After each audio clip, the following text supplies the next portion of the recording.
in that little box is the solution to a problem that's been keeping me up at night. Sleepless nights that this box is gonna fix. Well, something super annoying just happened. I went out this morning to keep adjusting these fittings that was leaking, so I went to go tighten it down some more. The adjustable AN wrench completely broke 3 teeth. I just same day shipped one from Amazon just to try and get one here before tomorrow when I have to drive the car. It arrived. I feel sort of deceived at the notion of same day shipping, then arrives the next day. All right, kind of looks the same as the other one. Actually, no, it doesn't. This one has an open end. This one has a closed end. So I guess we'll see if that makes a difference. Let's get back to making the fittings. Alrighty, got all of my lines done. They're all super nice. 2 shorter ones, 2 medium-sized ones, 2 longer ones, and the longest one. 7 total lines for a 4-port Max solenoid with a twin wastegate. That's my setup on this car. It'll probably differ a little bit on your car if you're building fuel lines, whatever the case may be. Test them, make sure that they're not leaking. Bucket method is the easiest way I've found. So let's actually get these installed now.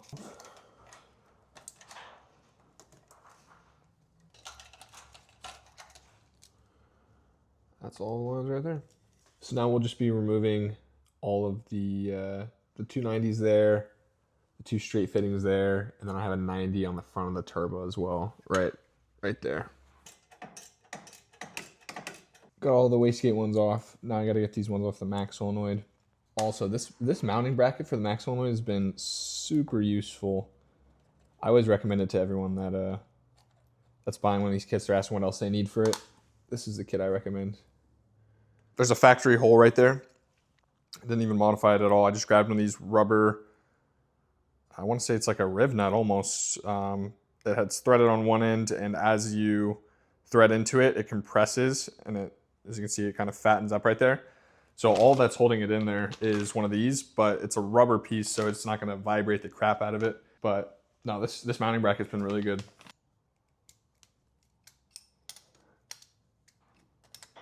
All right, let's go thread tape all the new fittings. This part's pretty straightforward. And the general rule of thumb is to wrap in the opposite direction of the way that you'll be screwing it in. So when you screw it in, the thread tape gets tighter and doesn't unravel. If we're screwing it into the right, we want to wrap left.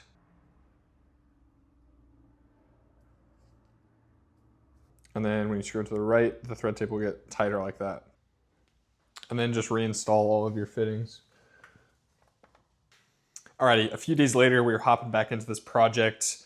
I have it temporarily mounted up right now. Not really happy with how it looks.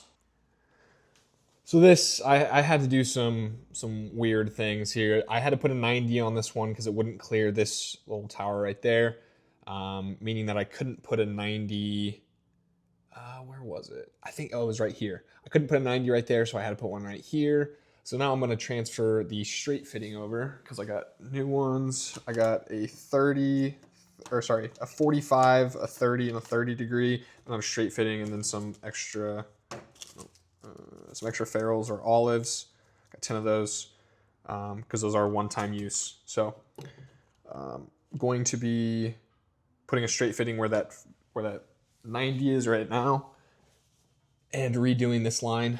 I think that's the only one I need to redo. I might redo these honestly as well. I got some extra, one of those 30 and a 45.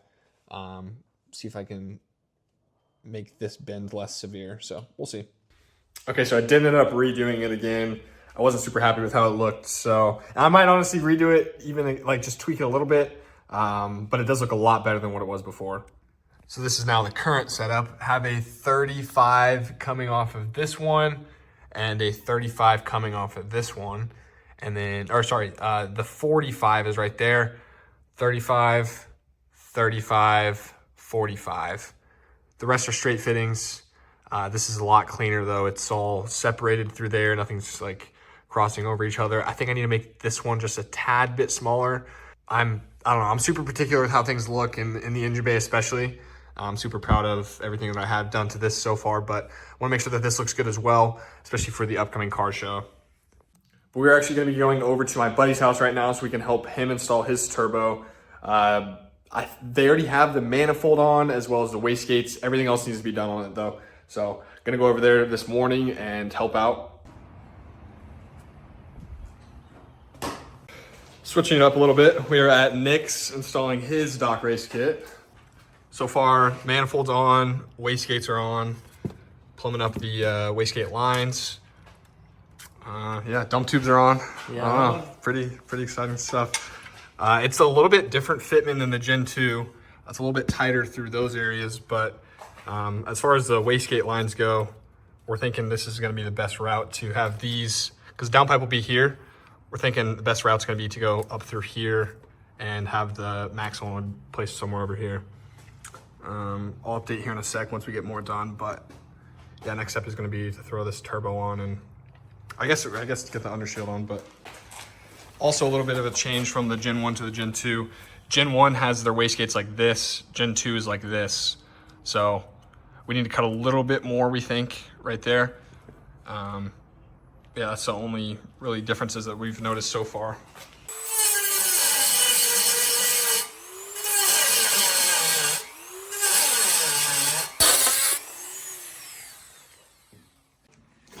Cut this out a little bit more. I'm gonna test fit it back underneath the car and see if it clearances now.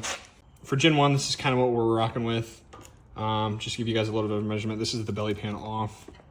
It's about 10 inches over, about a little like 4.5, 5 inches deep.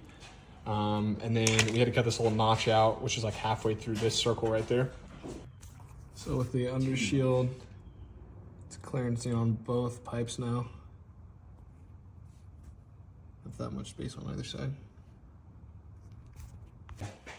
So we have the wastegate lines ran. Got upper teed off here to upper. That's running to the left side of the 3-port. And then on the right side, we'll be doing lower. So this one teed into the lower there. And then those ones will be teed into the boost reference off the front of the turbo. And then go into the left side. So side by side, this is the big boost downpipe. This is the dock race downpipe. It's fat, way fatter. Yeah. We're gonna transfer. Chinese downpipe right here. No kidding. We're gonna transfer over these O2s, and our order of operations here is gonna be slide the downpipe down in there, get the exhaust side of the turbo on, and then we'll slide in the internals and then the compressor side. So we're gonna get all these O2s transferred over first though. Okay, here we go. You grab it? Yeah. There we go. Yeah, buddy. Perfect. Now, should I be connecting the exhaust right now? Not yet. We'll do that once it's on the turbo. Does it just kind of sit here? Yeah, just let it sit there. Perfect. At least you knew not to put it on over like dusty bullshit. Heat shield on. We've put some nuts as spacers in here to keep it off the valve cover. Go ahead and throw that puppy on backwards. Oh, there you go.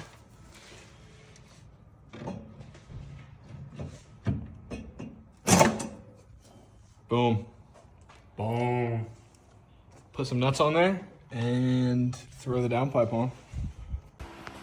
So we got the exhaust side on. We're gonna run to Harbor Freight and grab some crow's feet so we can tighten down these ones. It's a little tough to get to with just a big wrench, but crow's feet worked like a charm. 15 bucks, Harbor Freight, easy peasy. Got the exhaust side on. We're gonna throw this downpipe on with the V-band, and then we'll get the compressor side on and start buttoning some stuff up. After that, it's just charge pipe, getting some other stuff put back in place, and we're all set. Connecting the downpipe now. If you need support from the bottom, I can do that as well. Pretty damn close. She's meant. Here, I'll hold. Put the V-band on. The nut is right on the towel right there.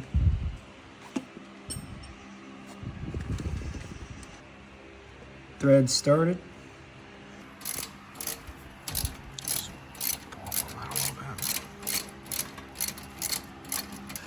Comes out right there.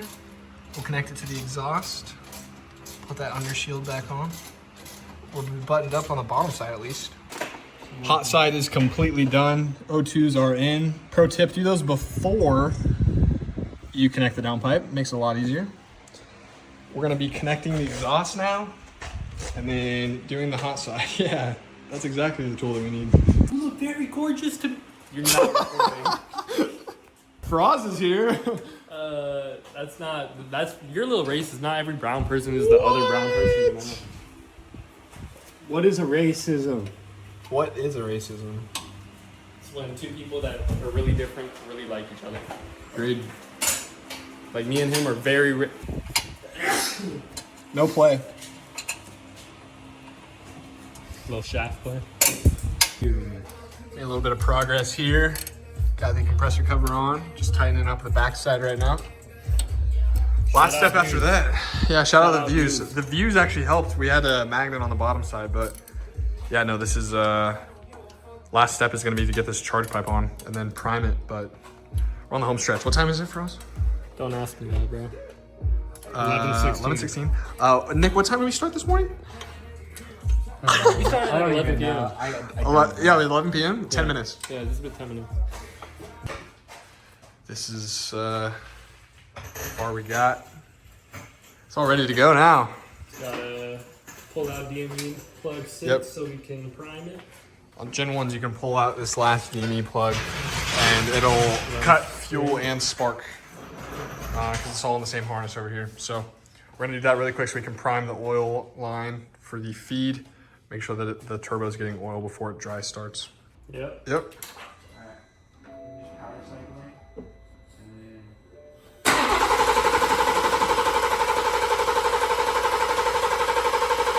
All right, let's plug it back in. Man, I don't have a heat shield and shit on it, but if I don't rip on it, it should be fine, right? Yeah, you'll be fine. Alright. And then driving it to work. Probably fine. All right, should be good to start. Got any last words?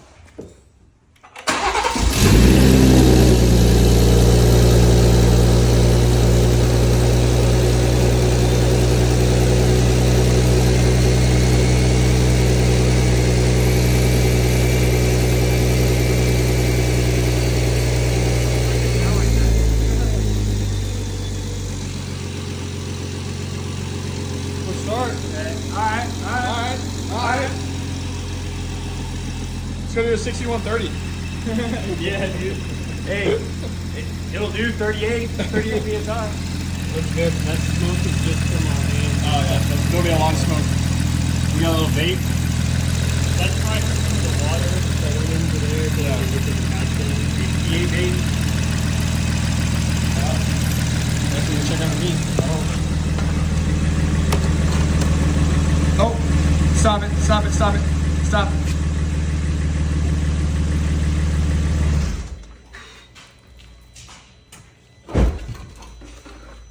What? There's a, leaking somewhere.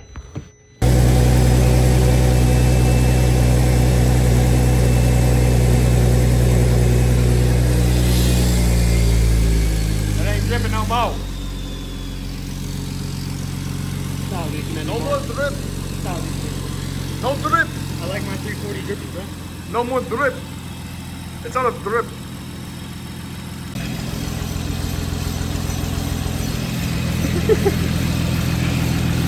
That is gonna do it for tonight. I'm calling it a night. Success. Success. 340 started. Started with just the manifold on today. Damn near. No, yeah. Or manifold and to put the kit on. waste gates, yeah. You gotta put it on. Just put the kit on. If you have a kit laying at home, just put it on. It ain't that hard. W though. It's hella out of the way of everything, so. Yeah, that way you won't have an issue with your O2s again. Exactly. Alright, so. Just made it a quick trip. Carb drove fine, yeah? Yep. Yeah, it's actually driving better than it did on the old turbo. Same tune. Same tune. He was on a big boost kit before, the bottom mount kit. What size turbo was the? It was 6466 .96 AR, Yeah. and this is 6870 115 AR. Yeah. So Quite a jump. Well, But yeah, but I mean, just for going around on base map, it's not that big. Yeah. So you guys know this car, Froz's. Just so we're all 36870s. Yeah. We're all 36870s now. Yeah. 58, Wow. It's a What method. size is your exhaust housing? 1.15. I got the smallest one. He's also 1.15. But that Yeah. one's what, 1.0? 1.0. 1.0. So you'll spool up pretty damn quick. Just top end is the Yeah. only difference. Right. Which, All right, I'll just run another time. Shoot. Call Doug. What is it giving me? Yeah. it doesn't seem real. It's crazy. This is crazy, bro. We used to always talk about this shit. Facts. And then you had your blue. Manifested F22 it, bro. that fucking blew up. That's why I had to do the blue. I had to give a throwback to the blue, bro. Fun fact. So Ethan had a Golf before this, and he pulled up to where we used to race in Mexico, and I gave him a ride in my car, and he was like, "Dude, I'm gonna get one of these." Yeah. Well, I was looking at my next week, car. Pulled up in a fucking blue 240, 2018 LCI, hard as 2019. fuck, no sunroof. Yeah. X It was a drive. crazy spec. We were like door to door 160 like every time, dude. That shit. And then the motor. Motor blew And then up. I went to hybrid while you were down. Yeah. And then you sold it. Yeah, bro. I was looking at Gave it my comments next with car, and I went out to the dig spot. Retarded. I went out to the dig spot, and and yeah, he was racing out there, and I was like, "Yo, this is fucking crazy!" Like I was looking at B58s, and I knew what they were, and was it even stock then? I feel like it was I was stage one. stage one. Okay, stage one MG Flasher, right? Yep. Stage one MG MG Flasher, Flasher. bro. I never heard of MG Flasher, but OG. yeah, no. Went and rode in this car. He gave me a ride, and I was like, bro, I gotta have one of these. Literally next week, pulled up. I went and found one in Colorado. A crazy spec. The no sunroof F22 had every single package. But yeah, blew that one up. So yeah, we are back in business. This time I'm doing a little different. Yeah, had to come back a little bit harder. Start of the season. We haven't even Just 60 yeah, to just 130 the these start of days. the season. Bro, None of us are dialed in at all. Not gonna lie, if I hit it right now on the current map, it would fly. I just don't know if it would hold. Like It would might hold. be a little much. It would hold for a sec. It's different springs, you know, like dual gauge, Yeah, single gauge. twin wastegate now. Yeah, Yeah, shit, to me. after your past gig, who knows what's gonna happen. Yeah, I mean it's on E70 too. It's probably way too much. So baby I mean it's probably way too it's much. gonna Yeah, try probably. to target 36 pounds, but with those springs it might be a little different. You're probably running way too much boost into it. Yeah. Just made it home. It is, I don't even know what time it is, probably like 2:30ish. Really successful day. Got all of Nick's turbo kit installed. Doc race kit, again, flawless. Same turbo that I have on this, the next gen 6870. Yeah, super excited for him to start turning it up again and, you know, making some jam. Yeah, that is going to do it for this video. I have an announcement of an event that I'm going to in the next video. Have a little bit of logistics to work out with my buddy here, but appreciate you guys watching. Have a good week. I'll see you guys in the next one.